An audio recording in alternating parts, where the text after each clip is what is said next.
Формы правления. Почему все государства управляются по-разному и как во всем этом не потеряться? Приветствую, мои будущие обществоведы. С вами Роман Кляузов, как всегда, и это канал Moments of History. У нас на данный момент тут ролики, в общем-то, по истории, но мы начинаем прокачивать и ваше обществознание. У нас уже вышло 3 ролика про Конституцию, про наш основной закон государства. Недавно, кстати, вышел как раз 3-й по поправке, можете посмотреть. Ну а сегодня мы займемся с вами такой важной темой, которая всех пугает, всех путает, и у всех проблемы с этой темой. Мы поговорим с вами о формах государства. Как раз и навсегда закрыть этот вопрос. Поэтому устраиваемся поудобней, напрягаем свой мозг и поехали. Форма государства.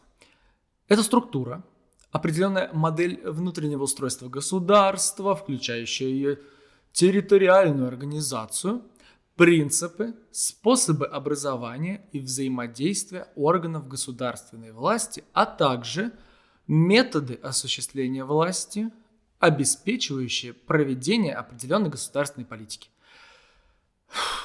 Скучно, да? Очень долго. Давайте проще. Вот определение, которое я вам сейчас процитировал, скажем так, это, конечно, вот Википедия, да, вроде, казалось бы, самое такое простое, но, очень сложно. Давайте смотрите, да, что такое форма государства. Да, это непосредственно те формы, через которые осуществляется власть, как она осуществляется, кем, на кого направлена и так далее. И тут все на самом деле очень просто. Выделяют 3 формы государства. Это форма правления, политические режимы и государственно-территориальное устройство. Я думаю, что вы, изучая обществознание, видели разные схемы, разные подходы. Мы будем максимально просто говорить, и все схемы будут те, которые мне кажутся максимально логичным. Повторяю, мне кажется. И данные схемы помогут вам непосредственно в обществознании, и в ЕГЭ, если вы, например, будете сдавать обществознание. Итак, формы правления, то есть кто управляет государством, из чего, в общем-то, вдруг, как так получилось. Основных форм правления 2. Это монархия и республика, то есть власть, когда у нас передается по наследству, либо когда люди идут на выборы и голосуют. Начнем с монархии. Абсолютная монархия – это форма монархии, когда власть принадлежит одному лицу, и она единолична, вся власть в руках этого человека. На протяжении истории многие государства проходили такой период, кто-то дольше, кто-то меньше. Сейчас таких государств практически нет. Разве что, например, Ватикан и Саудовская Аравия, например. Ограниченная монархия – это очень обширное понятие, потому что сюда входит любое ограничение власти правителя, по сути, когда правитель играет очень маленькую такую роль. Самый популярный пример мы с вами сейчас скажем, но чаще всего монархия ограничивается Конституцией и ролью парламента. То есть парламент играет большую роль, а монарх, он такой представительную функцию выполняет, и он там на всякие встречи, благотворительные вечера ездит, и так, в общем, очень хорошо живет. Конституционные монархии, все, что ограничено Конституцией, все это ограниченная монархия. Самый яркий пример, Великобритания, может быть названа Испания. В общем, такие вот государства достаточно известные. Дуалистическая монархия происходит от слова дуалис, то есть двойственный, когда власть примерно поровну поделена, да, то есть у нас есть парламент, он играет большую роль, при этом у монарха тоже есть роль, и он очень часто возглавляет исполнительную власть, и то есть, реально осуществляет какую-то деятельность и влияет на политику. Это, например, Марокко или Таиланд. Республики. Республика, начнем с президентской. Президентская республика характеризуется тем, что президент играет большую роль и, в общем, обладает большим влиянием на разные органы власти. При этом президент все равно чаще всего возглавляет исполнительную власть и реально работает, то есть реально за что-то отвечает и перед кем-то отчитывается. And then we fell in love. Okay? No, really. He wrote me beautiful letters. Парламентская республика.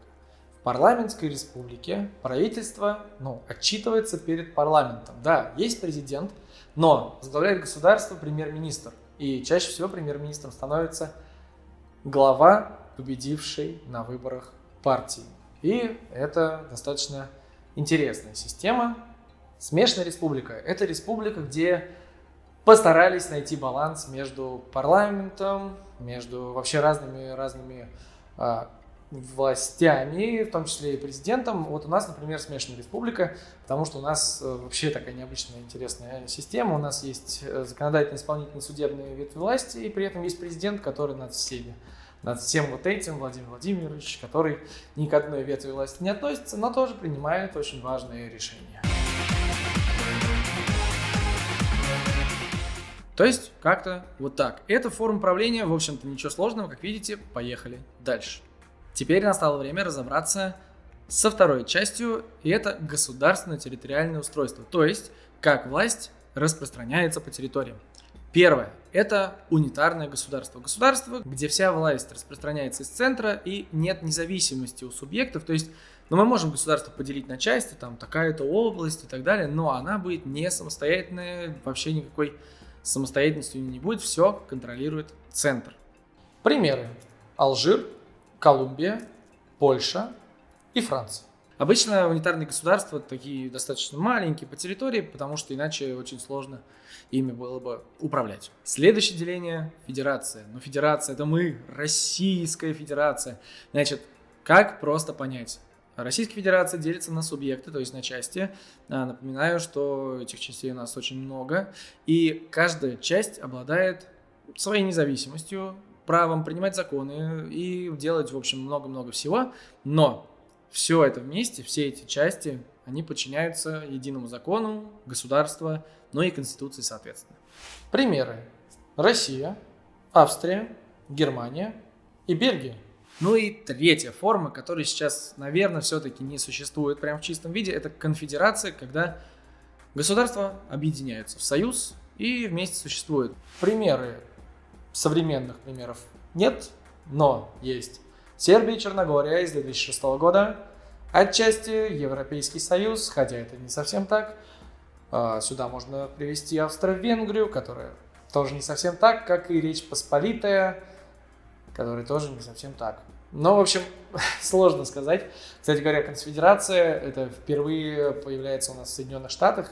Если помните, гражданская война, север-юг, юг-север, вот это все. Кстати, ролик у нас тоже был. Посмотрите. Ну и завершаем мы все это политическими режимами. Политические режимы. Значит, то, как нами управляют. Значит, политический режим, первый, о котором мы говорим, это демократия. То есть, когда народ решает, что делать и как, когда народ пользуется правами и свободами, которые ему гарантирует государство и которые государство защищает.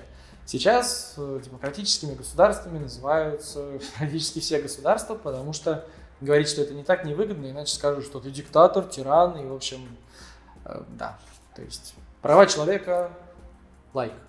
Тоталитарный режим. Режим, когда вся власть сосредоточена в руках государства, есть обычно вождь, культ личности, и есть давление на людей во всех сферах жизни общества. Авторитарный режим – это режим, основанный на сильной центральной власти. При этом у людей есть как бы там политические, экономические права, да, то есть разные права, но авторитарный режим – это такой хитрый режим. Он, с одной стороны, разрешает людям все, но с другой стороны так, чтобы это было выгодно государству. Ну, например, у вас есть выборы, голосуйте, но если государству что-то не нравится, выборы пойдут так, как нужно государству. У вас есть свобода слова, пожалуйста, говорите все, что угодно, но то, что нужно государству. Вот, таких государств у нас, наверное, много, хотя мы точно утверждать не можем, какое государство к этому относится. Это очень субъективная такая вещь, но оно есть.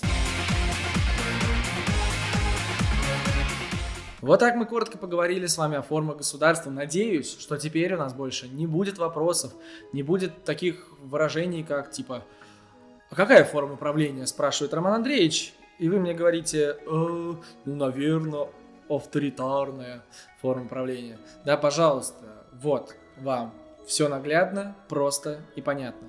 Ну а для того, чтобы быть всегда в курсе и знать все, Подписывайтесь на наш канал, обязательно следите за нашими социальными сетями, ставьте лайк на этом видео. Чем больше лайков, тем больше видео, потому что видео у нас будут выходить все быстрее и быстрее, их будет все больше и больше, чтобы вы учились и учились, как завещал великий Ленин. Да. Ну и, собственно, что я вам скажу. Учите историю и учите обществознание. Всем пока.